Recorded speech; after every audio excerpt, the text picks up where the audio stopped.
দর্শক আমরা আজকে ঢাকা ইউনিভার্সিটিতে এসেছি। পরিবেশ কর্মী এবং নানাবিধ কাজ করেছেন তিনি, ট্যুরিজম এবং একই সাথে হচ্ছে ইউথ অর্গানাইজেশন, বিভিন্ন সংগঠনের সাথে কাজ করেছেন। সর্বশেষ হচ্ছে উনি পরিবেশ কর্মী হিসেবে ব্যাপকভাবেই মানে ভালো সাড়া পেয়েছেন বা ভালো কাজ করছেন। তো আমরা ঢাকা ইউনিভার্সিটিতে এসেছি হাসান রনি ভাইয়ের সাথে আমরা কথা বলার জন্য। রনি ভাই কেমন আছেন? হ্যাঁ, খুবই ভালো আছি। আপনি কেমন আছেন? আছি ভালো। আমরা যেটুকু জানি যে আপনি একটা সময় হচ্ছে ঢাকা ইউনিভার্সিটি থেকেই আপনার জার্নিটা শুরু, ইউথ অর্গানাইজেশন থেকে শুরু করে সাংবাদিকতা। তো এইসবের মধ্য দিয়ে হচ্ছে এরপরে আপনি আবার কাজ করলেন ট্যুরিজম নিয়ে।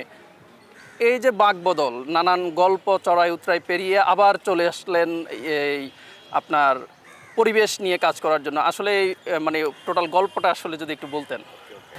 থ্যাংক ইউ এরকম একটা আয়োজনের জন্য। মেইনলি জার্নিটা যদি বলতে হয় আসলে একদমই ছোটোবেলায় থেকেই শুরু। তো ছোটোবেলায় আমি আসলে আমার মামার কাছে থাকতাম। আমার মামা হচ্ছে একজন জজ। সো ওনার কাছে থাকার কারণে উনি বদলি হইতেন, আমিও বদলি হইতাম।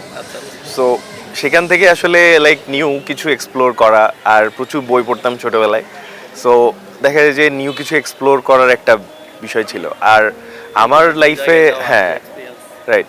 সো আমার ক্ষেত্রে যেটা একটা ছোট থেকেই তৈরি হয়েছে সেটা হচ্ছে যে কোনো প্রবলেম দেখলে সেটার একটা সলিউশন নিয়ে কিভাবে কাজ করা যায়। হয়তো সব কিছু নিয়ে আমি করি না, বাট লাইক সলিউশন কেন্দ্রিক চিন্তা ভাবনা। আই ডোন্ট নো এটা কিভাবে তৈরি হয়েছে, বাট সো সমাধানে আসার চেষ্টা করি। হ্যাঁ, যে লাইক এটা এরকম একটা প্রবলেম এইখানে এক্সিস্ট করে, তাহলে আমি কিভাবে এটার একটা সলিউশনের দিকে যেতে পারি। সো যখন আমি ঢাকা ইউনিভার্সিটিতে আসলাম, সেম ওয়েতে ধরেন ঢাকা ইউনিভার্সিটি বিভিন্ন অর্গানাইজেশনে কাজ করতেছিলাম, তখন আমার মনে হইলো যে হচ্ছে লাইক ঢাকা ইউনিভার্সিটি তো একটা কালচারের একটা সেন্টার সারা বাংলাদেশে বলা হয়, কিন্তু দেখা যায় যে ঢাকা ইউনিভার্সিটিতে ওই রকম একটা সেন্ট্রাল কালচারাল অর্গানাইজেশন নাই। তো পরে আমি দেখলাম যে ঠিক আছে, তাহলে আমি এটা নিয়ে কেন কাজ করি না। এইভাবে আসলে আমি যেমন ঢাকা ইউনিভার্সিটি কালচারাল সোসাইটির ফাউন্ডার, তো লাইক এই অর্গানাইজেশনটা শুরু করেছি। সেমভাবে ধরেন লেখালেখির মাধ্যমে আমার কাছে মনে হয়েছে যে ঢাকা ইউনিভার্সিটি জার্নালিজমেও পড়েছি। এটাও একটা রিজন যে লাইক একটু ইউথদের নিয়ে লেখা, তাদের মানে ভালো ভালো গল্পগুলো ছড়িয়ে দেওয়া, এই জিনিসটা থেকে আমি ধরেন পত্রিকাতে লেখা শুরু করি। আমি কিন্তু আসলে হ্যাঁ, আমি কিন্তু নর্মালি ধরেন হার্ড নিউজ এগুলা নিয়ে কাজ করি নাই। আমি কাজ করছি আসলে একটু ফিচার কেন্দ্রিক কাজ, যেখানে আমি আসলে পজিটিভ স্টোরিগুলা, ভালো ভালো ইউথদের গল্পগুলা বা প্রফেশনালদের গল্পগুলা তুলে ধরার চেষ্টা করেছি। সো এরকমভাবে আসলে জার্নিটা। এরপর ধরেন ঢাকা ইউনিভার্সিটিতে পড়া অবস্থায় লাইক বিভিন্ন দেশে যাওয়ার সুযোগ হয়েছে, এই যে কালচারাল সোসাইটি বলেন বা ইউথ অর্গানাইজেশন করার কারণে। তো ঢাকা ইউনিভার্সিটির প্রতিনিধি হিসেবে বা বাংলাদেশের প্রতিনিধি হিসেবে পরবর্তীতে হচ্ছে যখন এই দেশের বাইরে গেলাম, তখন একটা জিনিস ফিল করলাম যে বাংলাদেশে আসলে ট্রাভেল নিয়ে যে কাজগুলো হয় অনেক ট্র্যাডিশনাল। সো কিভাবে আমরা আসলে একটা ইউনিক কিছু করতে পারি যেটা বাংলাদেশের ট্রাভেল রিলেটেড প্রবলেমটা সলিউশন করে। যে লাইক আমরা দেখেছি যে ধরেন ইন্টারন্যাশনালি কোথাও ঘুরতে গেলে প্রচুর ইনফরমেশন পাওয়া যায়। সো হোয়াই নট বাংলাদেশেও, কিন্তু বাংলাদেশে আমি যখন অনেক ঘোরাঘুরি করি, এইটা খুবই ওই রকম ইনফরমেশান অ্যাক্সেস করা যায় না। পরে আমি যেটা করলাম, সারা বাংলাদেশের যেহেতু আমাদের একটা পরিচিতি আছে, সো পরে আমি ট্রাভেল বাংলাদেশ নামে আমাদের একটা অর্গানাইজেশন শুরু করলাম, যেটা যে হ্যাঁ মোটামুটি সেটা অনেক পরিচিতি পায়। এবং আমরা সারা বাংলাদেশের ইউথ যারা বিশেষ করে ট্রাভেল নিয়ে কাজ করে বা লেখালেখি করতে চায় বা ট্রাভেল করতে পছন্দ করে, তাদের একটা প্ল্যাটফর্ম তৈরি করার চেষ্টা করলাম। এবং যে বাংলাদেশের ট্রাভেল রিলেটেড যে প্লেসগুলো আছে বা স্টোরিগুলো বা এক্সপিরিয়েন্সগুলো মানুষ নিতে পারে, সেইগুলোকে প্রমোট করার চেষ্টা করলাম। সো গভর্নমেন্টও এক্ষেত্রে আমাদের সাথে যুক্ত হইলো, যেহেতু বাংলাদেশ গভর্নমেন্টেরও তো অবশ্যই একটা টার্গেট থাকে। সো এইভাবেই আসলে ট্রাভেল নিয়ে কাজ করা। তো এটা এখনো চলছে আসলে, এবং সেম ওয়েতে কালচারাল সোসাইটিও চলছে। এটা এখন ধরেন আরো বিগ হয়ে গেছে। সো ট্রাভেলেও চলছে। পরে লাইক এরপরে আমি আসলে ট্রাভেল নিয়ে কাজ করতে করতে, ট্রাভেল মানেই তো আসলে যেমন আমি ট্রাভেল নিজেও করি, এমন না যে শুধু ট্রাভেল নিয়ে কাজ করি, নিজেও ট্রাভেল করি। ধরেন বাংলাদেশের 64টা জেলাতেই গিয়েছি। তো ট্রাভেল করতে গিয়ে আমি আসলে ধরেন বাংলাদেশের ট্রাভেল মানেই তো মোস্টলি আসলে নেচার। সো ট্রাভেল করতে গিয়ে আসলে বা বিভিন্ন সময় নিউজ দেখি আর ট্রাভেল করি, এর মাঝখানে আমি মানে দেখলাম যে আসলে বাংলাদেশের সবচেয়ে বড় যদি প্রবলেম আইডেন্টিফাই করতে চাই সেটা মূলত আসলে ক্লাইমেট এনভায়রনমেন্ট রিলেটেড। যে বাংলাদেশ বায়ু দূষণে আপনারা জানেনই যে কন্টিনিউয়াসলি 1 নম্বরে হয়ে যায়। আবার বন্যা, কন্টিনিউয়াসলি বন্যা হচ্ছে, বিভিন্ন রকম প্রাকৃতিক দুর্যোগ হচ্ছে, সাইক্লোন হচ্ছে, এবং হচ্ছে পলিউশন রিলেটেড বিষয়গুলো কন্টিনিউয়াসলি আমাদের সামনে আসে। সো আমার কাছে মনে হইলো যে তাহলে এমন কিছু নিয়ে কাজ করি যেটা আরও বেশি ইম্প্যাক্ট তৈরি করতে পারে। আর আমার যে কানেকশনগুলো আছে বা যেই সারা বাংলাদেশে যে ইউথরা আমার সাথে যুক্ত আছে তাদেরকেও আমি আরেকটা নিউ অপরচুনিটি দিয়েছি, যার মাধ্যমে তারাও দেশের জন্যে, প্রকৃতির জন্যে বা লাইক ধরেন এটা তো সারা পৃথিবীর জন্যও কাজ করে, মানে ক্লাইমেট এনভায়রনমেন্ট নিয়ে যদি কাজ করেন। সো সেখান থেকে আমার মনে হইলো যে একটা কিছু করি, অ্যান্ড দেন একটা প্ল্যাটফর্ম তৈরি করলাম মিশন গ্রিন বাংলাদেশ। এবং এরপরে তো আসলে এটা লাইক চেষ্টা করেছি যে এই এতদিনের যে এক্সপিরিয়েন্সগুলো আসলে কোনোটা থেকে কম না, এবং এইগুলাই আমার আসলে কাজে লেগেছে যে মিশন গ্রিনকে আরও এগিয়ে নিতে বা নতুন নতুন কিছু কাজ করতে, সলিউশন কেন্দ্রিক কাজ করতে। এবং মিশন গ্রিনেও সেম বিষয়টাই আমি ফলো করেছি যে কিভাবে আসলে ধরেন আমার বাংলাদেশের অনেক প্রবলেমটাতে ফোকাস না হয়ে কিভাবে আমি সলিউশনে আসতে পারি। মানে লাইক ধরেন আমি দেখছি এখানে একটা ময়লা, সো লাইক আমি কথাই বললাম যে বাংলাদেশ, ঢাকা ময়লা অনেক, ওর থেকে আমি কিভাবে এই জায়গাটা একটা গ্রিন করার জন্য কাজ করতে পারি। সো বিভিন্ন ইনোভেশনের মাধ্যমে কিভাবে আমরা আসলে আমাদের আশেপাশের প্রবলেমগুলোকে সলিউশন করতে পারি, এটাই মূলত মিশন গ্রিন বাংলাদেশের কাজ। এবং এটা আমরা খুবই থ্যাঙ্কফুল বা খুবই দারুণ যে আমরা ন্যাশনালি ইন্টারন্যাশনালি রেকগনাইজ হচ্ছে এই কাজগুলোর জন্যই। কারণ ধরেন যেটা হয়েছে যে আমরা আসলে ট্র্যাডিশনাল রুটটা ফলো করি নাই, যে ঠিক আছে আমিও একটু একটা অ্যাক্টিভিটি করলাম, একটা অ্যাক্টিভিজম করলাম, বা হচ্ছে লাইক প্রবলেম নিয়ে বেশি কথা বললাম। আমরা যেহেতু সলিউশন নিয়ে কথা বলি, এটা আই থিঙ্ক সবার একটু আলাদা রকম পছন্দ হয়েছে বা ইনোভেশনের বিষয়টা পছন্দ হয়েছে। সো অনেকেই সারা বাংলাদেশেই বলতে গেলে ইউথরা আমাদের সাথে যুক্ত হয়েছে। ভালো ব্যাপার। রনি ভাই, আরেকটা ব্যাপার হচ্ছে যে মানে আপনি তো পরিবেশ কর্মী হিসেবে পুরস্কারও পেয়েছেন, নানান অর্জন আপনার আছে আমরা জানি। তো আসলে এটার প্রেরণাটা আসলে কি ছিল? আচ্ছা, একটু আগেও বললাম, তারপর আবার যদি একটু ডিফারেন্ট ওয়েতে শুধু মিশন গ্রিন থেকে বলি, লাইক আমরা যখন শুরুতে কাজ শুরু করেছি আমাদের মেইন টার্গেট ছিল যে ইউথদেরকে ইনভলভ করে কিভাবে আমরা এই সলিউশনটা আনতে পারি, ইনোভেশন বিষয়গুলোকে ইন্সপায়ার করতে পারি। যে একজন ইউথ সে হয়তো কিছু কাজ করতে চায় দেশের জন্যে, সমাজের জন্যে, প্রকৃতির জন্যে, তাহলে আমি তাকে একা আসলে পসিবল না এই কাজগুলো খুব একটা। হ্যাঁ, একটা কমিউনিটি করলে জিনিসটা অন্যদের কাছ থেকেও আইডিয়া পাওয়া যায়, সাপোর্টও পাওয়া যায়। যে আমি ধরেন একটা জায়গায় দেখলাম ময়লা, বা একটা জায়গায় আমি গ্রিনিং কার্যক্রম করতে যাই, এটা একা করা খুব টাফ। সো এমন যদি হয় যে আমরা লাইক একসাথে মিলে একটা গ্রুপ তৈরি করার কাজটা আমি করি, এই গ্রুপটা তাদের মতো করে কাজ করবে। এর বাইরে ধরেন তাদেরকে ট্রেন করা, ইউথদেরকে কিভাবে আমরা তাদেরকে আরও মোটিভেট করতে পারি যে তোমরা ক্লাইমেট নিয়ে কাজ করো, পরিবেশ নিয়ে সচেতন হও, পরিবেশ নিয়ে কাজ করো, নিজেও ইনোভেশন নিয়ে কাজ করো।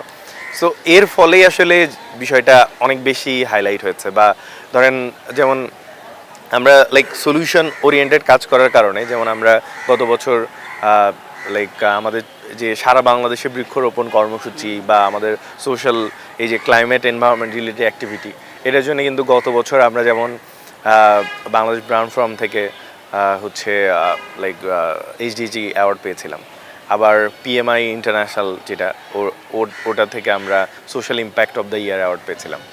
আর পার্সোনালিগুলোও আসলে এই অর্গানাইজেশন কেন্দ্রিকই, যে ধরেন লাইক এই যে ফেলোশিপের বিষয়টা যদি বলি, গ্লোবাল চেঞ্জ মেকার ফেলোশিপ বলেন, বা ধরেন অক্সফাম ইন এশিয়ার ইয়াং ক্লাইমেট চ্যাম্পিয়ন ফেলোশিপ, বা হচ্ছে ধরেন আমাদের ইউথ ফর কেয়ার, যেটা youth for clean air and renewable energy, সেটাও মূলত আসলে এই মানে এই রিলেটেড কাজ করতে গিয়েই হয়তো লাইক একটা নিউ অপরচুনিটি এসছে, বা লাইক কারো হয়তো আমাদের কাজগুলো পছন্দ হয়েছে, বা লাইক মনে হয়েছে যে ঠিক আছে এই কাজগুলোকে রেকগনাইজ করা যেতে পারে, তারা আমাদেরকে রেকগনাইজ করেছে। এবং আমরা খুবই হ্যাপি এই কারণে যে ধরেন আমরা নর্মালি বাংলাদেশটা প্রবলেম কেন্দ্রিক জায়গাগুলোতে সারা ওয়ার্ল্ডে হাইলাইট হই। সো আমাদের জায়গা থেকে যেহেতু আমরা আবার ক্লাইমেটের ক্ষেত্রে সারা ওয়ার্ল্ডে one of the most vulnerable কান্ট্রিজের মধ্যেও আছি, সেই দেশ থেকে যখন লাইক আমরা সলিউশন নিয়ে কাজ করতে পারছি বা প্রবলেমের সলিউশন এবং ইনোভেশন নিয়ে কাজ করছি এবং সেটা সারা ওয়ার্ল্ডে রেকগনাইজ হচ্ছে, এটা আমাদের জন্য একটা আলাদা ভালো লাগার ব্যাপার আর কি। আচ্ছা, এই মিশন গ্রিনটা আসলে ঠিক মানে কখন আপনি শুরু করলেন, আচ্ছা, আর এটার মানে পরিকল্পনাটা কি? ওকে, সো মিশন গ্রিন আসলে কাজ তো অনেক আগেই শুরু হয়েছে, বাট 2023-24 সালের দিক থেকে আমাদের কাজ অনেক বড় আকারে, বড় আকারে কার্যক্রম আমরা শুরু করছি। আমরা লাইক 64টা জেলাতেই বৃক্ষরোপণ কর্মসূচি করি। একই যেমন আমাদের একটা ক্যাম্পেইন আছে 64টা জেলাতে একদিনে বৃক্ষরোপণ কর্মসূচি এবং লাইক হচ্ছে প্লাস্টিক দূষণ বিরোধী ক্যাম্পেইন।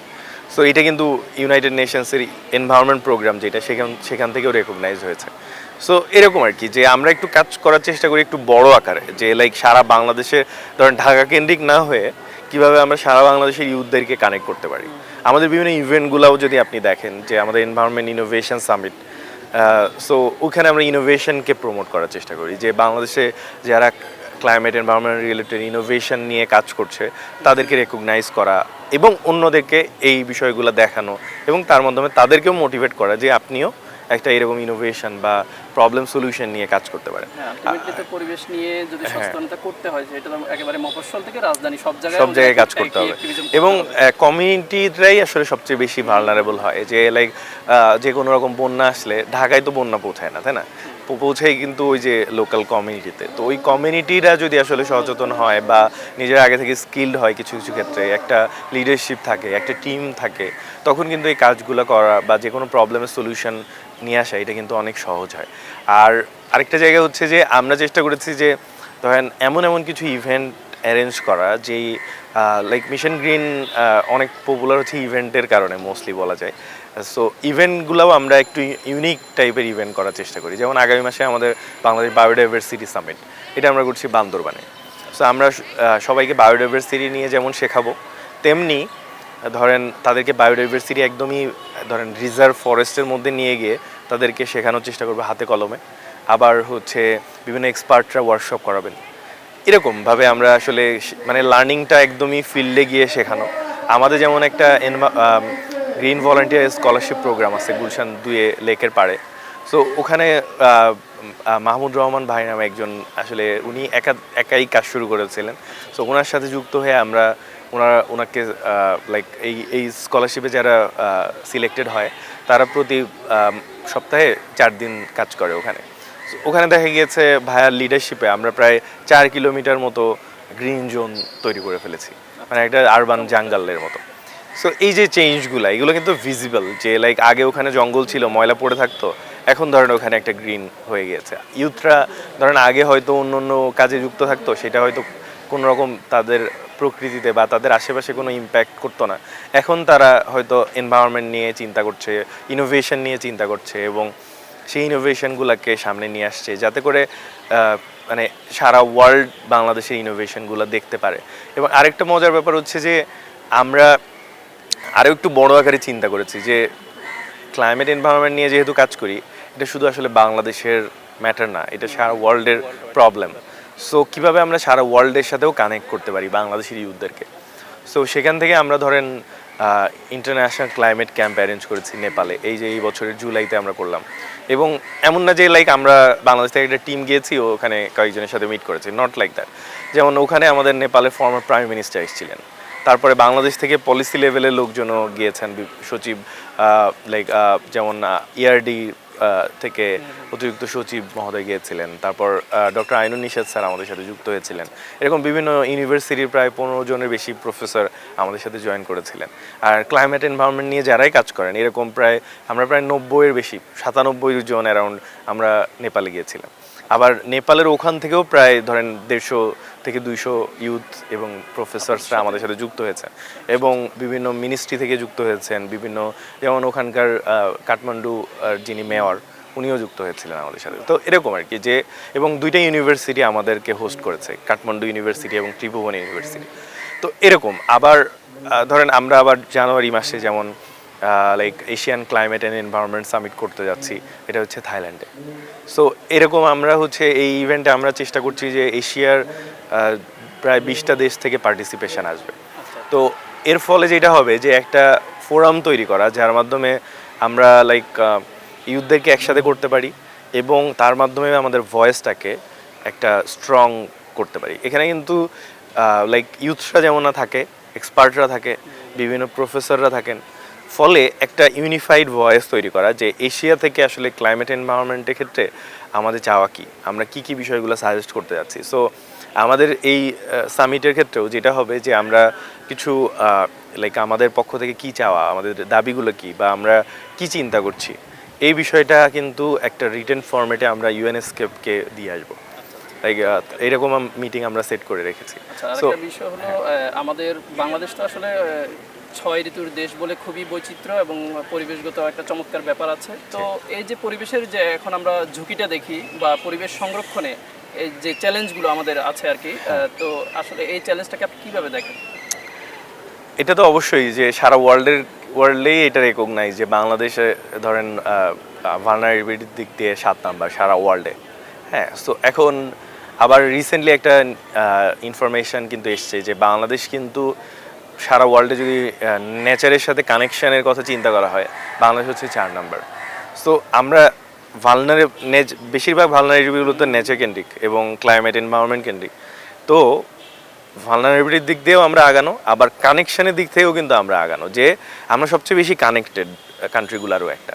তো সেখানে বসবাস করে আমরা ধরেন এরকম সংবাদ পাচ্ছি যে ধরেন আমরা লাইক বায়ু দূষণে সারা ওয়ার্ল্ডে 1 নাম্বার, বা ওয়াটার পলিউশনেও কিন্তু একদম টপ দিকে আছি আমরা। আর যে কোনো ধরনের ধরেন প্লাস্টিক পলিউশনেও মানে পৃথিবীর অন্যতম বাংলাদেশ একজন। আবার মানে ওশান পলিউশনেও সারা ওয়ার্ল্ডে বাংলাদেশ টপ 10 আছে। তো এখন ধরেন এই সব বিবেচনা করলে দেখা যায় যে আমাদের মেইন প্রবলেমটা হচ্ছে হয়তো ম্যানেজমেন্ট, যে আমরা গভর্নমেন্ট লেভেল থেকেও বলেন বা লোকাল কমিউনিটি বেসড বলেন, আসলে আমাদের ওই লেভেলে ম্যানেজমেন্ট আসলে এখনো হচ্ছে না। এই থেকে উত্তরণের উপায়টা কি মনে হয়? মানে ধরেন পলিসি লেভেলে যারা কাজ করেন, বাংলাদেশে কিন্তু অনেক ভালো ভালো পলিসি তৈরি হয়েছে বিভিন্ন সময়, আরও তৈরি হওয়া দরকার। বাট যেই পলিসিগুলো তৈরি হয়েছে অনেক ক্ষেত্রেই আসলে সেটা প্রথমত হচ্ছে সেটা এমনভাবে তৈরি হয়েছে হয়তো প্রপারলি ইমপ্লিমেন্ট করা পসিবল হচ্ছে না। আবার হচ্ছে কমিউনিটি লেভেলে বা বাংলাদেশ গভর্নমেন্টের পক্ষ থেকে হয়তো যে পলিসিগুলো তৈরিতেই শেষ, এটাকে আসলে যে কিভাবে বাস্তবায়ন করা হবে এই বিষয়টা করা হচ্ছে না। আর কারণ দেখেন, আপনি পার্সোনালি হয়তো অনেক সচেতন হইলেন, কিন্তু যদি অথরিটি সচেতন না হয় আলটিমেটলি প্রকৃতি দূষণ হবেই। হ্যাঁ, সো সারা ওয়ার্ল্ডেই কিন্তু ধরেন মানুষজন যে দূষণ করে না, ব্যাপারটা এরকম না, সব দেশেই দূষণ হয়। তো কিন্তু ম্যানেজমেন্টটা অনেক প্রপার, বা ধরেন রিসাইকেল ব্যাপারটাকে তারা অনেক ন্যাশনাল লেভেলে গুরুত্ব দেয়, যে পলিউশন বা ধরেন প্লাস্টিক সহ অন্য যে পলিউশনের বিষয়গুলো আছে সেইগুলাতে আমরা যেন হচ্ছে আরও কীভাবে ম্যানেজমেন্টটা প্রপার করতে পারি, যাতে করে সেটা হিউম্যানের উপর ইম্প্যাক্ট না ফেলে, প্রকৃতির উপর ইম্প্যাক্ট না ফেলে। কারণ আপনি ধরেন আজকে এখানে একটা প্লাস্টিকের বোতল ফেললেন, সেটা দিন শেষে আপনার শরীরেই আসবে, কারণ ওইটা পানির সাথে মিশবে, ওই পানিতে মাছ হবে, সেই মাছ ওইটার মাইক্রোপ্লাস্টিক তার মধ্যে যাবে, সেই মাছটা আপনি খাবেন, আপনার মধ্যে চলে আসবে। সো বিষয়টা কিন্তু এরকমই হচ্ছে, মানে আমরা হয়তো বাইরে যে ময়লা ফেলছি বা বিষয়টা মানে চারপাশে পলিউশন করছি বা আমাদের প্রকৃতিকে নষ্ট করার চেষ্টা করছি, এটা কিন্তু দিন শেষে আমাদের উপরেই আসে। তো এই প্রবলেম যে আছে, সলিউশনেও আমাদের আসলে এখন কাজ করাটা বেশি জরুরি। যে এটা আমরাও চেষ্টা করি আমাদের অর্গানাইজেশন থেকে, যে আমরা সবাইকে গভর্নমেন্ট লেভেলেও আমরা যখন পলিসি লেভেলে কথা বলি, আমরা এটাই বলি যে দেখেন, প্রবলেম বা এই রিলেটেড অনেক রকম কথা আমরা বলতে পারি যে বাংলাদেশে এই সমস্যা ওই সমস্যা, বাট কিভাবে আমরা সলিউশন করতে পারি, সেখানে আপনি ইউথদেরকে কিভাবে যুক্ত করতে পারেন বা কমিউনিটিকে কিভাবে যুক্ত করে ওই প্রবলেমের সলিউশনটা আনতে পারেন, সেইভাবে চেষ্টা করেন। হ্যাঁ, সেটা ধরেন আমরাও যেহেতু এখন গভর্নমেন্টের সাথেও বিভিন্নভাবে মানে ধরেন আমরা স্টেক হোল্ডার হিসেবে বিভিন্নভাবে যাওয়ার সুযোগ পাই, তো সেখানেও আমরা এই বিষয়টা সবসময় বলার চেষ্টা করি যে আপনি গভর্নমেন্ট লেভেল থেকেও ইনোভেশনকে প্রমোট করতে হবে এবং সলিউশন রিলেটেড বিষয়গুলোকে প্রমোট করতে হবে। তাহলেই আসলে ধরেন এই জায়গাগুলোতে, কারণ ধরেন আমাদের ইউথটা কিন্তু একটা বিগ নাম্বার, এদেরকে যদি আমাদের গভর্নমেন্টই আসলে একটা ধরেন উদ্যোগ নিয়ে তাদেরকে একটা সলিউশনে কাজে লাগায়, তারা তো ইন্টারেস্টেড, তাহলে কেন কাজে লাগানো হচ্ছে না? সম্প্রতি ধরেন আমরা অনেক দিন ধরে বলে আসছি যে ইউথদেরকে আপনারা ক্লাইমেট এনভায়রনমেন্ট রিলেটেড প্রবলেম সলিউশনে কাজে লাগান। রিসেন্টলি আমাদের উপদেষ্টা মহোদয় এটা ঘোষণা দিয়েছেন যে বন রক্ষায় ইউথদেরকে ভলান্টিয়ার হিসেবে যুক্ত করা হবে। তো এটা কিন্তু সব দিকেই দরকার, যে আমাদের লোকাল যেমন ধরেন ইউথ ডিপার্টমেন্ট, তারাও কিন্তু হচ্ছে ইউথদেরকে ধরেন ছোট ছোট কয়েকটা জায়গায়, যে ঠিক আছে তারা কিভাবে লোকাল এরিয়াতে গিয়ে একটা ছোট এন্টারপ্রেনারশিপ করতে পারে, কি এরকম রিলেটেড বিষয়গুলো হচ্ছে নিয়ে কাজ করে। বাট বাংলাদেশের যে প্রবলেম, সেই প্রবলেমের ক্ষেত্রে অবশ্যই ক্লাইমেট এনভায়রনমেন্ট একটা বিগ প্রবলেম। সো আমরাও তাদেরকে বলার চেষ্টা করছি যে আপনারাও একটু ক্লাইমেট এনভায়রনমেন্ট রিলেটেড ইনোভেশনগুলো, গ্রিন এন্টারপ্রেনারশিপকেও একটু ফোকাস করেন। শুধু ট্র্যাডিশনাল এন্টারপ্রেনারশিপের দিকে তো থাকুক, বাট সাথে গ্রিন এন্টারপ্রেনারশিপটাকে যুক্ত করেন, যে আমাদের সোলার প্যানেল যুক্ত হোক, আমাদের প্লাস্টিক রিসাইকেল বিষয়টা যুক্ত হোক। এরকম প্রবলেমের সলিউশন, যে ওয়াটার কিভাবে আমরা কম খরচে ধরেন ক্লিন ওয়াটার দিতে পারি জনগণকে। সো এইরকম বিষয়গুলো আমরা সেটা এনভায়রনমেন্ট মিনিস্ট্রি হোক, সেটা ইউথ ডিপার্টমেন্ট বা ইউথ মিনিস্ট্রি হোক, কিংবা হচ্ছে ধরেন সোশ্যাল ওয়েলফেয়ার হোক, বা আমাদের ডিজাস্টার যে ডিপার্টমেন্ট আছে সেটা হোক, প্রত্যেকটা জায়গায় আমরা এটাই যে বলার চেষ্টা করছি যে মানে এত বিশাল একটা ইউথ গ্রুপ বাংলাদেশে আছে যারা কাজ করতে ইন্টারেস্টেড, তাদেরকে সাথে নিয়ে আপনারা আগান। তাহলে যেটা হবে, লোকাল এরিয়াতে গভর্নমেন্ট সবসময় ধরেন কোনো প্রবলেম হলেই বলে যে আমাদের পর্যাপ্ত লোকবল নাই। তো বাংলাদেশের মতো একটা কান্ট্রি চিন্তা করেন, যেখানে সারা ওয়ার্ল্ডে সবচেয়ে বেশি মানুষ বসবাস করা দেশের মধ্যে একটা, সেখানে যদি সরকার বারবার বলে যে লোকবল নাই, এটা খুবই দুঃখজনক। নাই আসলে তা না, মানে যথাযথ হ্যাঁ, ইউটিলাইজ হচ্ছে না। কারণ ধরেন এরকম আপনারা দেখবেন অনেক উদ্যোগ হচ্ছে যে ইউথরা মাঠে নেমে কাজ করতেছে, তারা গাছ লাগাচ্ছে, তারা ক্লিন করতেছে, তারা লোকাল কমিউনিটিকে নিয়ে কাজ করতেছে। তো এটা তো তারা নিজ উদ্যোগে করতেছে। সো এই জায়গাটাতে ধরেন সরকার যদি এসে তাদেরকে সাপোর্ট দেয়, সেটা মেন্টরিং সাপোর্ট হোক, ট্রেনিং হোক, একটু ফিনান্সিয়াল সাপোর্টও হোক। ধরেন আপনি ইউথদেরকে ট্রেনিং দিলেন, সব কিছু করলেন, কিন্তু ফান্ড দিলেন না। এখন অবস্থা এটাই আছে যে ধরেন ইউথদেরকে বিভিন্নভাবে ট্রেনিং দেওয়া হচ্ছে, বিভিন্ন সাপোর্ট দেওয়ার কথা বলা হচ্ছে, বাট ইউথদেরকে যে ফান্ড দিবে, ধরেন গভর্নমেন্টের যে ফান্ড মোবিলাইজ হয় লোকাল এরিয়াতেও বলেন বা ন্যাশনালি বলেন, সেখানে কিন্তু ইউথদেরকে লাইক ইউথ অর্গানাইজেশন বলেন বা ইউথদেরকে মানে সাপোর্ট দেয়া, যে তারা আসলে সলিউশন নিয়ে কাজ করবে, সেই ক্ষেত্রে এই গভর্নমেন্ট লেভেল থেকে এই ধরনের সাপোর্ট পাওয়া যায়, এটা একদমই দেখা যায় না। বিশেষ করে ক্লাইমেট এনভায়রনমেন্টে তো নাই। হয়তো ছোট উদ্যোগ, যে আমি এইটা করব, মুরগি পালন করব, তাহলে আমার হয়তো ছোট একটা ফান্ড পাবো। কিন্তু ধরেন আমি সোলার নিয়ে কাজ করব, সেখানেও আমার ফান্ড হওয়া উচিত এখন। বা হচ্ছে ধরেন আমি একটা নিউ ইনোভেশন নিয়ে কাজ করব, রিসার্চ করব, এই রিলেটেড জায়গাগুলোতে ধরেন আমরা 24 পরবর্তী যে প্রজন্ম বা আমাদের যে প্রজন্মটা, আমরা তো চাই আসলে ডাইরেক্ট নিজেই কাজ করে ফেলতে, সলিউশন করে ফেলতে, বা একটা পরিবর্তন নিয়ে আসতে। তো পরিবর্তন নিয়ে আসতে তো বিভিন্ন রকম সাপোর্ট লাগবে, যে সেটা এক্সপার্ট সাপোর্ট লাগবে, সেটা ট্রেনিং লাগবে, সেটা আবার ফান্ডও লাগবে। এটা বলতে সবাই যেন কেন লজ্জা পায় যে ফান্ডও লাগবে, কিন্তু আমি মনে করি এটা খুব জরুরি, যে এটা নিয়ে কথা বলাও জরুরি, গভর্নমেন্ট লেভেল থেকেও আসা জরুরি, যে ইউথদেরকে আসলে সাপোর্ট দেন আপনারা, যেটা আপনারা ওই এক্সপার্টদেরকে নিয়ে এসে কাজ করাচ্ছেন, দেখছেন তো সলিউশন হচ্ছে না, তাহলে আপনি ইউথদের উপরেও একটু ভরসা করে দেখেন, তাদের উপর ফান্ড করে দেখেন যে সলিউশনটা হয় কিনা। কারণ তারা নিজ উদ্যোগে কাজ করছে, তাহলে তারা যদি ফান্ড পায়, সাপোর্ট পায়, তারা যদি মেন্টরশিপটা প্রপারলি পায়, গাইডেন্স পায়, তারা দেখবেন অনেক বিগ একটা প্রবলেমের সলিউশন নিয়ে চলে আসবে। এই জিনিসটা কিন্তু বাংলাদেশি ইউথদের মধ্যে অনেক আছে, যে তারা প্রবলেম কেন্দ্রিক চিন্তা কম করে, এখনকার ইউথরা তারা সলিউশন কেন্দ্রিক চিন্তা করে। আরেকটা বিষয় হলো আমাদের পরিবেশের জন্য আসলে নদী খুব গুরুত্বপূর্ণ। তো সেই জায়গা থেকে দেখা গেছে আমাদের প্রবাহমান যে নদীগুলো, সেগুলো কিন্তু তার গতি হারাচ্ছে এবং নাব্যতা হারাচ্ছে, নানান জায়গায় দেখা গেছে চর জেগে উঠেছে। তো এই যে নদী দূষিত হওয়া বা অপব্যবহার, দখল হয়ে যাওয়া, এই নদীর যে দূষণ বা এই যে মানে হয় না যে একটা আপনার ওভারঅল এটাকে যে তার নিজস্ব গতিতে চলতে দেওয়ার ব্যাপারটা, তো সেটা আমাদের দেশে কিন্তু ব্যাহত হচ্ছে। তো আসলে এটা নিয়ে আপনাদের কাজ করার কোনো প্ল্যান আছে কিনা? আমরা আসলে প্ল্যান আছে শুধু না, আমরা করছিও। আমরা ধরেন এই যে কিছুদিন আগে নদী দিবস ছিল, আমরা চেষ্টা করেছি কিছু নদী ক্লিনিং কার্যক্রম, ধরেন আমরা তো আসলে ধরেন নিজ উদ্যোগে অত বেশি ক্লিনিং খুব একটা করা পসিবল হয় না, কারণ এটা একটা কস্টলি জব। আবার হচ্ছে ধরেন লাইক কন্টিনিউয়াসলি আমরা মেনটেন করবো, এটাও খুব একটা টাফ কাজ। কিন্তু আমরা আমাদের জায়গা থেকে চেষ্টা করি যে ধরেন নদী, অবশ্যই আমিও এটা 100% মানি। শুধু নদী না, ধরেন সমুদ্র, যেমন ধরেন আমাদের বাংলাদেশের সমুদ্র একটা বিশাল অ্যাসেট আমাদের জন্য, কিন্তু আমরা কি সমুদ্রটাকে প্রপারলি ব্যবহার করছি না, কিন্তু আমরা বরং দূষিত করতেছি সমুদ্রকে। সো আমরা এরকমই ওয়াটার বডিটাকে কিভাবে আমরা আসলে ফুল ওয়াটার বডি, সেটা আমাদের পুকুর হোক, আমাদের নদী হোক, আমাদের খাল বিল হোক, আমাদের সমুদ্র হোক, প্রত্যেকটা ওয়াটার বডিকে কিভাবে আমরা আসলে ক্লিন রাখতে পারি এবং কিভাবে আমরা এই রিলেটেড ইনোভেশন নিয়ে কাজ করতে পারি এবং কিভাবে সেটার একটা সলিউশনগুলো আমরা দেখাইতে পারি। ইভেন আমাদের যেটা থাইল্যান্ডে আমরা ইভেন্টটা করছি, এটার ফোকাস কিন্তু ওশান, হ্যাঁ, ওশান অ্যান্ড এনার্জি। সো এটার রিজনটা হচ্ছে যে ধরেন আমরা এটা ফিল করেছি যে এশিয়ার অনেকগুলো দেশের সমুদ্র তাদের অ্যাক্সেস আছে, বাট সবাই কিন্তু এটাকে প্রপারলি ইউজ করতে পারছে না।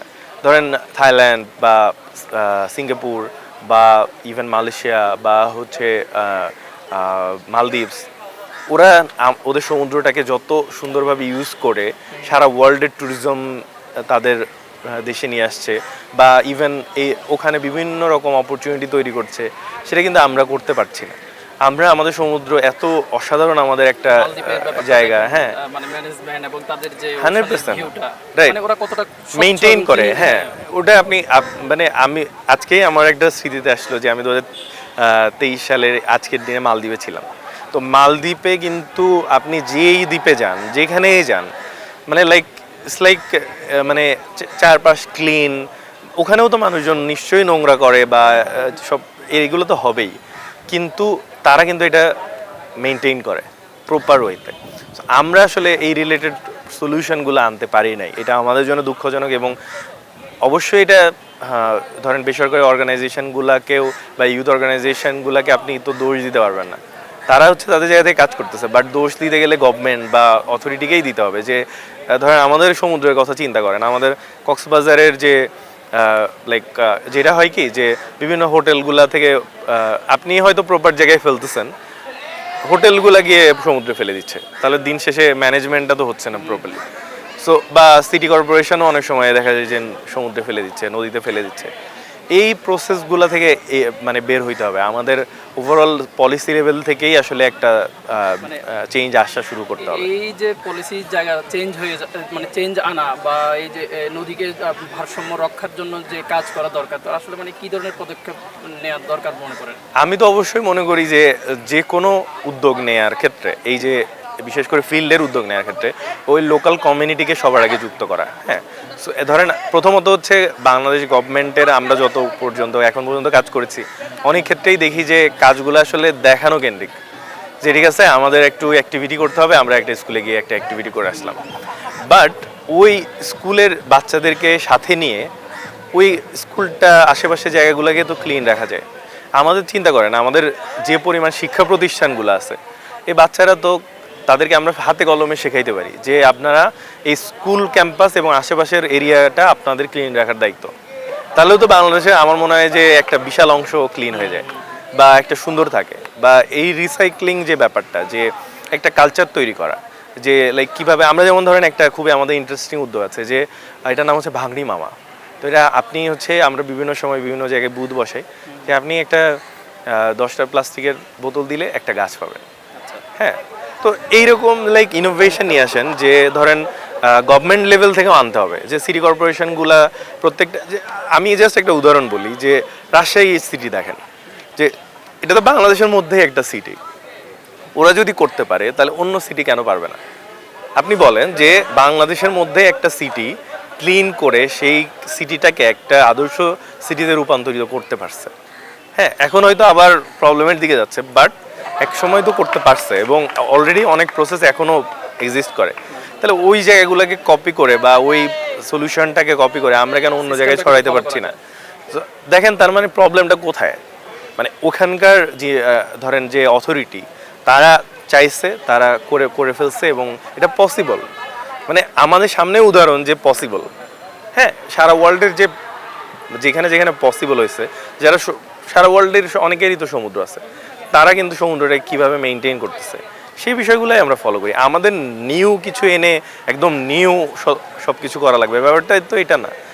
যে ইনোভেশনগুলো অলরেডি এক্সিস্ট করে সেগুলোই আমরা করি। বাংলাদেশের মধ্যে ইভেন এক্সিস্ট করে যে একটা সিটি একদমই সুন্দর ক্লিন হয়ে গেছে, বা ওয়েস্ট ম্যানেজমেন্টের কথাই যদি বলেন, এখন কিন্তু যেমন আমরা কিছুদিন আগে একটা সিটি কর্পোরেশনে মানে পৌরসভাতে গেলাম, ওরা কিন্তু এরকম একটা প্ল্যান তৈরি করেছে যে ব্ল্যাক সোলজার ফ্লাই দিয়ে একটা প্ল্যান, যে ওই ফ্লাইয়ের মাধ্যমে হচ্ছে একটা ওয়েস্টটাকে ধরেন সারে রূপান্তরিত করা। তো এই যে ইনোভেশনগুলো, এটা তো অলরেডি বাংলাদেশে আসছে বা এক্সিস্ট করে, এটাকে আপনি সারা বাংলাদেশে ছড়াই দেন, বা মানে এই যে ইনোভেশনগুলোকে অ্যাডপ্ট করার যে মানসিকতা, এটা আমার মনে হয় সরকারে আসতে হবে, এবং পলিসি লেভেলে পলিসি মেকার বা যারা ইমপ্লিমেন্ট করে লোকাল গভর্নমেন্ট, এদের মধ্যেও আসতে হবে যে ঠিক আছে আমরা অলরেডি যেই সলিউশনটা এক্সিস্ট করে সেটা আমার এখানে অ্যাপ্লাইও করি। হ্যাঁ, যদি এই মানসিকতার পরিবর্তনটা আসে, আমার মনে হয় বড় ধরনের চেঞ্জ আসা পসিবল। আমাদের সামনে আমরা দেখি যে সম্প্রতি সময়ে বা তারও আগে থেকে যে আমাদের দেশের যে সংরক্ষিত বনাঞ্চল আছে বা পাহাড়ি যে বনাঞ্চল, পর্যটন কেন্দ্র হয়ে ওঠার পরও দেখা গেছে নানান জায়গায় আমরা এই আমাদের বনাঞ্চলগুলো ধ্বংস হয়ে যাচ্ছে, ফসলি যেমন নষ্ট হচ্ছে। তো এই থেকে উত্তরণের উপায়টা কি? এখানে আসলে ধরেন ট্যুরিজম, আর যদিও এই বাংলাদেশে এমন একটা পরিস্থিতি হয়ে গেছে যে ট্যুরিজম এবং মানে আমাদের প্রকৃতি এই দুইটা বিপরীতমুখী হয়ে গেছে, কিন্তু এটা কিন্তু সারা ওয়ার্ল্ডেই আসলে বিপরীতমুখী না, এটা বরং একই সাথে চলে, বা বরং আমার প্রকৃতি আমার জন্য একটা সম্পদ, সেই সম্পদটা সারা পৃথিবীকে দেখে আমার দেশের জন্য আমি বৈদেশিক মুদ্রা অর্জন করতে পারি, এটাই কিন্তু ওয়ে হওয়া উচিত। তো এই ওয়েটা কেন জানি না সরকারের পক্ষ থেকে যখন পরিবেশ বিষয়ে ফোকাস দেওয়া হয় তখন ধরেন পর্যটন একদমই দূরে চলে যায়, আর যখন পর্যটনে ফোকাস দেওয়া হয় তখন প্রকৃতির ক্ষতি হয়। এই জিনিসটার একটা সমন্বয় দরকার। মানে ধরেন আমি একটা রিসোর্ট কেউ একজন করতে চায়, তাহলে সেই রিসোর্ট করার কি কোনো একদম প্রপার গাইডলাইন আছে? মানে ইকো ট্যুরিজমের বিষয়টাই, যেমন কিছুদিন আগে আমরা বন নীতি নিয়ে আমরা কাজ করছিলাম, সেই স্টেক হোল্ডার টিমে আমিও ছিলাম। তো সেখানেও এই বিষয়টা নিয়ে কথা হইলো যে আমরা আসলে হয়তো একটা ধরেন রিসোর্ট হচ্ছে, ইকো রিসোর্টের নাম দিয়ে হচ্ছে বা ইকো রিসোর্ট হওয়ার কথা বলা হচ্ছে, বাট আলটিমেটলি সেই ইকো রিসোর্ট হওয়ার জন্য যে নিয়মগুলা মানতে হয় সেগুলা তারা করছে কিনা, হ্যাঁ, এবং কিভাবে আসলে তারা এটাকে মেনটেন করবে, ওয়েস্ট ম্যানেজমেন্টটা কিভাবে হবে, এইসব বিষয়গুলো আসলে একটা প্রপার গাইডলাইনের মধ্যে আসতে হবে। বিষয়টা হচ্ছে রুল আছে কিন্তু ইমপ্লিমেন্ট করলে না, তাহলে তো রুল থেকে কোনো লাভ নাই।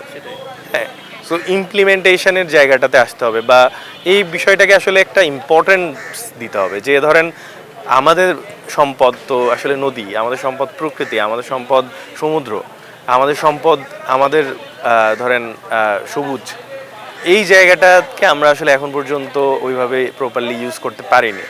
এটা আমাদের জন্য কিন্তু একটা বিশাল অ্যাসেট একটা কান্ট্রি হিসেবে। তো এই অ্যাসেটগুলোকে আমরা আসলে ব্যবহার করতে হবে, দূষণ না করে, ক্ষতি না করে, কিভাবে আমরা এটাকে সংরক্ষণ করে একটা অ্যাসেট সারা ওয়ার্ল্ডকে দেখাইতে পারি, দেখাই বলতে পারি যে দেখেন এখানে আপনি আসেন। আমাদের এটা ব্যাপারটা হয়ে গেল কি, আমরা যে লোকেশনগুলো আমাদের এখানে পর্যটন এলাকা বলে খ্যাতি আছে বা আমরা যেখানে ঘুরতে যাই, তো ওই জায়গাটা আমরা দেখা গেছে ঘোরার বদলে ওখানে আমরা পরিবেশটা নষ্ট করছি, কিন্তু এটার তো একটা ইয়ে থাকার সমাধান থাকা উচিত, সলিউশনের দিকে যাওয়া উচিত। ধরেন সারা ওয়ার্ল্ডেই তো মানুষজন আসলে যে দূষণ করে না এটা না, সারা ওয়ার্ল্ডেই দূষণ করে, কিন্তু তারা এটাকে মেনটেন করে, তারা এটাকে ম্যানেজমেন্টটা প্রপার হয়, তারা ক্লিনিংটা প্রপার করে, তারা সেটাকে রিসাইকেল করে ওয়েস্টটাকে।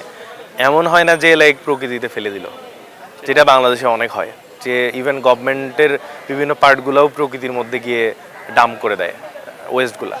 তো আপনার জায়গা থেকে আমির বাংলাদেশকে বাসযোগ্য এবং সাস্টেনেবল একটা পরিবেশের ভারসাম্য নিয়ে আসার জন্য মানে কি ধরনের উদ্যোগ আপনার আছে যদি বলি মিশন গ্রিন বাংলাদেশ থেকে? আচ্ছা, তো আমরা তো আসলে আমাদের অর্গানাইজেশনের যে নাম, সেখানে আপনি বুঝতে পারছেন যে আমাদের আসলে মেইন গোল কি। আমরা আসলে গ্রিন আনতে, মানে বাংলাদেশকে গ্রিন করতে চাই। এখন গ্রিন মানে এটা না যে শুধু সবুজ করতে চাই, মানে সারা দিকে গাছ লাগাইতে চাই, ব্যাপারটা হচ্ছে অবশ্যই এটাও চাই, কিন্তু এটাও চাই যে আমাদের প্রত্যেকের মানসিকতাও সবুজ হবে। মানে হচ্ছে আমি ধরেন মুখে বললাম সবুজ, কিন্তু আমি ধরেন একটা চিপসের প্যাকেট চিপসকে বাইরে ফেলে দিলাম, রাস্তায় ফেলে দিলাম, চারপাশে ফেলে দিলাম, বা পানির মধ্যে ফেলে দিলাম। আবার হচ্ছে আমার যে ধরেন নিজে যে ওয়েস্টগুলো করতেছি সেগুলো আমি বাইরে বাইরে ফেলতেছি। আবার হচ্ছে মানে যখন আমি ধরেন একটা প্রতিষ্ঠানে কাজ করতেছি সেই প্রতিষ্ঠানের কারখানার ওয়েস্টগুলো নদীতেই ফেলতেছি। হ্যাঁ, তো এই যে মানসিকতার পরিবর্তন, এটা হচ্ছে আমাদের একটা বড় টার্গেট থাকে যে আমরা অ্যাওয়ারনেস প্রোগ্রাম, বিভিন্ন ট্রেনিং প্রোগ্রামের করার এটা একটা গোল। আর আরেকটা জায়গা হচ্ছে যে ধরেন আমরা এটা বারবার শুরু থেকেই আমি একটা বিষয় বলার চেষ্টা করতেছি বা বারবার আমরা বিভিন্ন সময় এটা বলি যে অবশ্যই সলিউশন কেন্দ্রিক চিন্তা করতে হবে, কাজ করতে হবে। যে ধরেন আমাদের গভর্নমেন্টও যদি চিন্তা করেন, আমাদের গভর্নমেন্ট একটা বিষয় কিন্তু অনেক সফল, সেটা হচ্ছে ডিজাস্টার ম্যানেজমেন্ট। সারা আমাদের আশেপাশে অনেক দেশ কিন্তু আমাদের দেশে ডিজাস্টার ম্যানেজমেন্ট শিখতে আসে। ধরেন এক সময় যখন ফেনীর বন্যার কথা যদি চিন্তা করেন, বা এর আগে এক সময় ভোলার বন্যা ছিল, ওখানে শোনা যায় যে মানে ভোলার বন্যা অনেক আগের, তো ওই বন্যাতে কিন্তু মানে বলা হয় যে প্রায় লাখের কাছাকাছি মানুষ মারা গেছে। বাট এর পরের যত ধারা দেখবেন হয়তো ক্ষতি হচ্ছে, কিন্তু মানুষ মৃত্যুর হার অনেক কমে গেছে। মানে আমাদের গভর্নমেন্ট লেভেলে বলেন বা আমাদের বিভিন্ন লোকাল গভর্নমেন্টেও বা বিভিন্ন এনজিও সেক্টরেও যেটা হয়েছে, বিভিন্ন ইনোভেশনগুলোকে অ্যাডপ্ট করা হয়েছে। স্কুলগুলোকে ধরেন সাইক্লোন সেন্টার বানানো হয়েছে, এরকম বিভিন্ন রকম উদ্যোগ নেওয়া হয়েছে। পানি কিভাবে তারা বিশুদ্ধ করতে পারে এরকম ট্রেনিং দেওয়া হয়েছে লোকাল এরিয়াতে, এরকম সলিউশন কেন্দ্রিক চিন্তা করা হয়েছে। ফলে দেখা গিয়েছে আমরা এখানে কিন্তু অনেকটা এক্সপার্ট হিসেবে প্রতীয়মান হয়েছে। সেম ওয়েতে ধরেন সলিউশন করা পসিবল না এটা কিন্তু না। রাজশাহীর উদাহরণ দিলাম, সেম ওয়েতে ধরেন চীনের যদি উদাহরণ দেখেন, এরকমও উদাহরণ আছে যে আগে ওই একটা সিটি খুবই দূষিত সিটি ছিল, তারা যেটা করছে সিটির মধ্যে গ্রিন জোন তৈরি করছে। ধরেন প্রতি 100 মিটারে একটা গ্রিন জোন পাবেন। হ্যাঁ, যে একটা ফাঁকা স্পেস তারা ওখানে একটা জঙ্গল টাইপের তৈরি করেছে, ফলে ওয়াটারও এখানে পড়তে পারে। ওখানে ধরেন বায়োডাইভার্সিটির একটা জায়গা তৈরি হয় যে পাখি এসে বসতে পারে।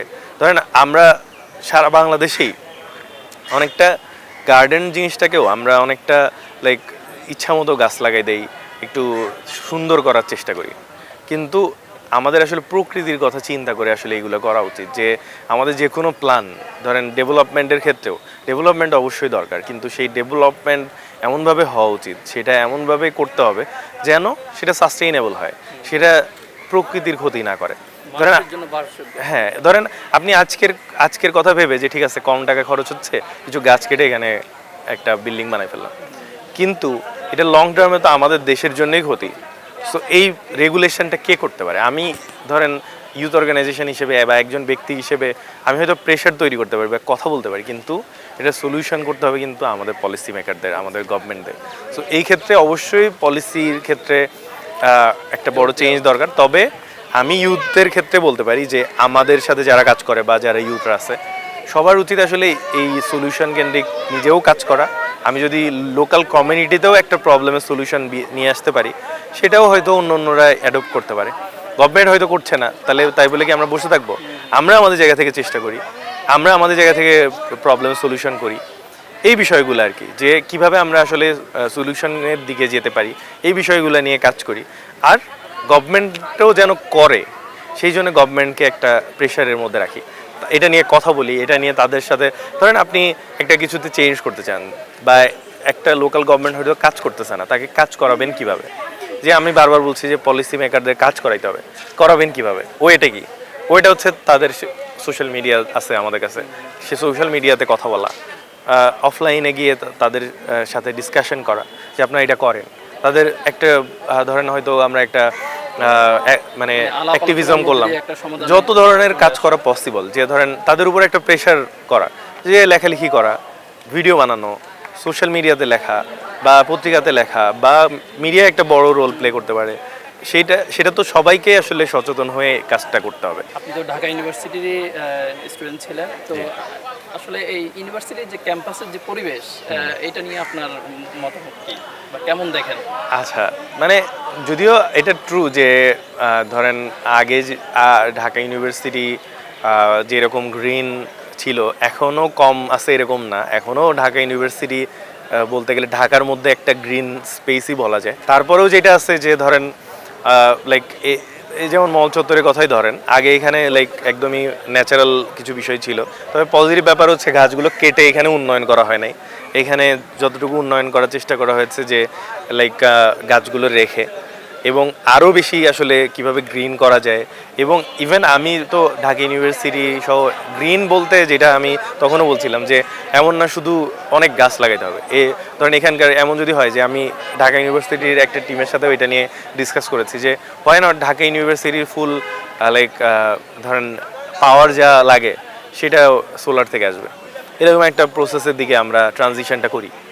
আবার হচ্ছে এখানে যে ওয়েস্টগুলো তৈরি হচ্ছে এখানেই একটা রিসাইকেল প্ল্যান্ট থাকবে, যে ঢাকা ইউনিভার্সিটির ওয়েস্ট আর বাইরে যাবে না।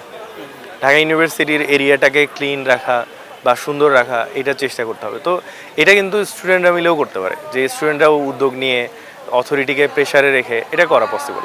আর ঢাকা ইউনিভার্সিটি আসলে প্রবলেমটা হচ্ছে যে ধরেন আপনি পয়লা বৈশাখে এখানেই ধরেন বড় বড় ইভেন্ট হয়, এখানে কন্টিনিউয়াসলি ন্যাশনাল সব ইভেন্ট হয়। সো দেখা যায় যে এখানেরও সেম বিষয়টাই বলবো, ম্যানেজমেন্ট, যে ম্যানেজমেন্টটা যদি প্রপার থাকে রাখা যায় তাহলে কিন্তু এটা ক্লিন থাকবেই। যেখানে আপনি কিছুদিন আগে মেট্রো স্টেশনের কথা দেখেন, ছিল একদমই খুবই নোংরা, চারপাশে লোকজন ঘুমায় থাকতো, এরকম একটা পরিস্থিতি। এখন ক্লিন বা একটা জিনিস নিয়মের মধ্যে আসছে। ঢাকা ইউনিভার্সিটিকে ধরেন অবশ্যই একটা ন্যাশনাল জায়গা, বাট অবশ্যই এটা তো একটা ক্যাম্পাসও। সো ক্যাম্পাসটাকে একটা সুন্দর রাখাটাও আসলে দায়িত্ব। তবে এটা সেটা যে কোনো অথরিটিই বলেন আসলে, যেহেতু সর্বোচ্চ বিদ্যাপীঠ, মানে এখান থেকে তো আসলে শেখার আছে অনেক কিছু। হ্যাঁ মানে ধরেন গভর্নমেন্ট বলেন বা ইউনিভার্সিটি অথরিটি বলেন, সবাই আসলে প্রেশারের মধ্যে না রাখলে তারা আসলে কাজ করতে চায় না, বিশেষ করে আমাদের মতো থার্ড ওয়ার্ল্ড কান্ট্রিতে। সো আমাদের যেটা করতে হবে, যেমন ধরেন ডাকসু বা অন্য স্টুডেন্টরাও কিন্তু এটা নিয়ে কথা বলেছে যে আমরা ক্যাম্পাসটাকে ক্লিন রাখতে চাই বা ক্লিন চাই, বা শুধু যে মানুষকে উচ্ছেদ করলেই ক্লিন হয়ে যাবে ব্যাপারটা এটা না, এটা আরও কিছু ট্রানজিশন দরকার। যেটা আমি বললাম যে এখানে ওয়েস্ট রিলেটেড কাজ হইতে পারে, যে এখানে হচ্ছে রিনিউয়েবল এনার্জি রিলেটেড কাজ হইতে পারে, যেটা আসলে ঢাকা ইউনিভার্সিটি করবে, সারা বাংলাদেশ ফলো করবে, তাই না? এরকমই তো নতুন নতুন ইনোভেশন নিয়ে কাজ করা উচিত। আপনার এই যে লম্বা জার্নি পরিবেশ নিয়ে কাজ করা, আসলে ওভারঅল মিলে হচ্ছে আপনি কেমন বাংলাদেশ দেখতে চান? অবশ্যই আমি চাই যে বাংলাদেশের মানুষ, ইউথরা বিশেষ করে সবাই আসলে যে আরও বেশি এনভায়রনমেন্ট ফ্রেন্ডলি হোক। কারণ তারা আসলে তো কিছুদিন পরে আর থাকবে না, আমরা তো কিছুদিন পরে থাকবো না, আমাদের নতুন প্রজন্ম থাকবে। তো ওই নতুন প্রজন্ম এসে যেন এমন বাংলাদেশ না পায় যে বাংলাদেশ মানে একটা পলিউটেড দেশ। ধরেন আমরা প্রকৃতি নিয়ে কাজ করছি, কিন্তু আমরা দেখছি যে আমাদের দেশ এয়ার পলিউশনে 1 নাম্বার, আমাদের দেশ যে কোনো ধরনের পলিউশনে সবচেয়ে টপ ক্যাটাগরিতে থাকে। তো এইরকম পৃথিবীতে আমরা আসলে আমাদের পরের জেনারেশনের জন্য রেখে যেতে চাই না। আমরা নিজেরাই যদি একটা ডাটা বলি যে ঢাকায় বসবাস করার কারণে আমাদের সবার গড় আয়ু 8 বছর কমে যাচ্ছে। তা আপনি চিন্তা করেন এটা কত ধরনের একটা রেড জোনের মধ্যে আমরা আছি। তো আমরা কি আমাদের পরের প্রজন্মের জন্য সেম সারা বাংলাদেশে গিয়ে আমরা এরকম রেখে যেতে চাই? যদি না চাই তাহলে তো আমাদের সবাইকেই আগায় আসতে হবে, আমাদেরকেই নিজেও সচেতন হইতে হবে, আমাদের সরকার সহ বিভিন্ন যারা অথরিটি আছে তাদেরকেও আসলে সচেতন হওয়ার জন্যে বিভিন্ন সময়ে বিভিন্নভাবে আমার যে এরকম ক্যাপাবিলিটি আছে, আমি যদি মিডিয়াতে কাজ করি, মিডিয়ার মাধ্যমে আমি বলার চেষ্টা করব। আমি যদি সোশ্যাল মিডিয়াতে অ্যাক্টিভ থাকি, সোশ্যাল মিডিয়াতে বলবো। আমার যদি যেই স্কিল আছে, আমি যদি ভিডিও বানাইতে পারি, তার মাধ্যমে আমি কথা বলবো। এইভাবেই আসলে চেঞ্জগুলো আসবে। থেকে যদি প্রত্যেকের জায়গা থেকে কথা বলে, নিজে একটু আসেও, যে আমি রুমের মধ্যে বসেই শুধু কথা বললাম কিন্তু বাইরে ফিল্ডে আসলাম না, তাহলেও হয়তো হবে না। সো আপনাকে আসতেও হবে, যে ধরেন কোনো বিষয় নিয়ে হয়তো প্রকৃতির কোনো রক্ষায় যখন কোনো আন্দোলন হচ্ছে, সেখানে আপনিও সবাই জয়েন করতে পারে। এর মাধ্যমে আমরা চাই যে বাংলাদেশ আসলে এই যে ট্রানজিশনটা হবে সেটা গ্রিন ট্রানজিশন হোক, যে ধরেন সেটা এনার্জি রিলেটেডের জায়গা থেকেও এনার্জি ট্রানজিশন যেটা গভর্নমেন্টও প্ল্যান করছে, যে সেটা যেন সোলারের দিকে হয় বেশি। আবার হচ্ছে আমাদের ডেভেলপমেন্টও যেটা হচ্ছে সেটা যেন সাস্টেইনেবল ডেভেলপমেন্ট হয়, এবং ডেভেলপমেন্টগুলোর দিক যখন করা হবে সবসময় গ্রিন বিষয়টাকে ফোকাস করে করা হয়, এবং আমাদের মানে ওভারঅল যে আমাদের কমিউনিটিগুলো, সেই কমিউনিটিগুলোকে একটা সাস্টেইনেবল মডেলের মধ্যে নিয়ে আসা যায়, যাতে করে আমরা আসলে আমাদের পরের প্রজন্ম এমন একটা বাংলাদেশ পায় যেটা আসলে গ্রিন বাংলাদেশ, যেটা সাস্টেইনেবল একটা মানে পরিবেশ আছে এরকম বাংলাদেশ। ধন্যবাদ রনি ভাই, আপনার জন্য অনেক অনেক শুভকামনা। দর্শক, আমরা আজ কথা বললাম মিশন গ্রিন বাংলাদেশের প্রতিষ্ঠাতা ও নির্বাহী পরিচালক আহসান রনি ভাইয়ের সাথে। আপনাদের সাথে আবারও দেখা হবে নতুন কোনো অতিথি নিয়ে, নতুন কোনো জায়গায়।